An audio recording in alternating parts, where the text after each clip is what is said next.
Will China be the next superpower? A podcast presented to you by Anthony Hernandez, Gabi Fend, and Morgan Fisher. The problems in the Communist government of China make it impossible for China to become a world power. First, government corruption includes graft, bribery, embezzlement, backdoor deals, nepotism, patronage, and statistical falsification.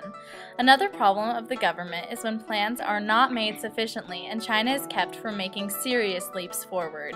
Gabi, do you mean the Great Leap Forward? Exactly, Morgan. The Great Leap Forward was one of the greatest government failures in the Communist Party's history.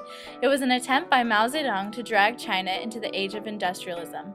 However, because of the agricultural collectivization and the government pressures, this plan ended in catastrophe, resulting in millions of excess deaths and huge famines among the land. The communist government could work if people were not greedy, but local officials take land from the people in land grabs and do not reimburse them. Did the government reimburse the people displaced with the Three Gorges Dam? No, they didn't. They displaced millions of people and did not reimburse them and instead embezzled the money for themselves. Overall, officials spend money fraudulently and use public funds for their own benefit. Because of the communist government, the officials take advantage of their own power, embezzle money, and allow for the public to suffer for their own general welfare. This is inhibiting China from becoming a world power because as the government officials gain more power, the ordinary citizens are losing money and living in a worse state of poverty.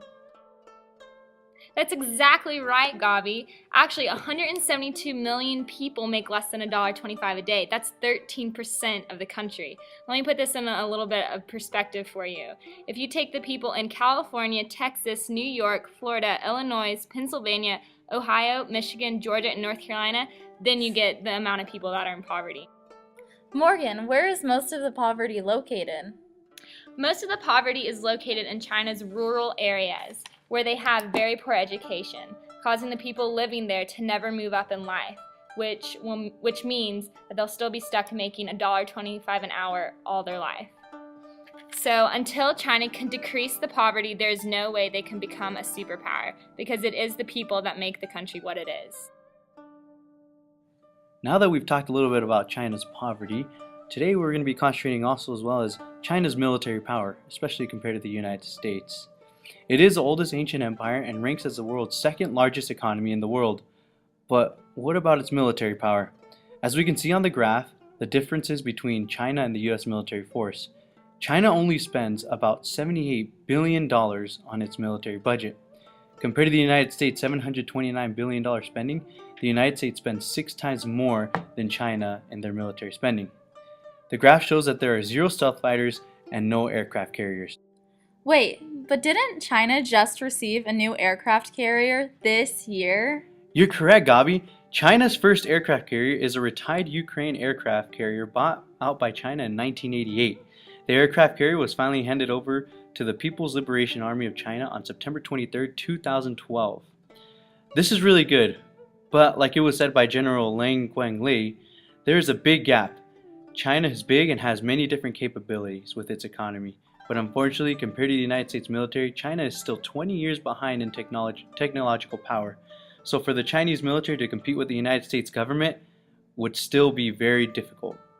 China is the second largest economic power in the world, just like we said at the beginning, but it has become overwhelmingly dependent on trading from the West, meaning most of its business and money comes from Western continents. Chinese exports go through the global sea trade routes. These trade routes are already owned and dominated mostly by the United States Navy.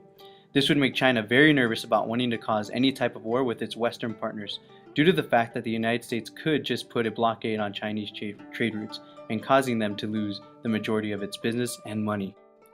As we can see, China's military power still heavily relies on its Western counterparts, including its lag of 20 years behind technological advances, concluding that it could not be a superpower without a super military.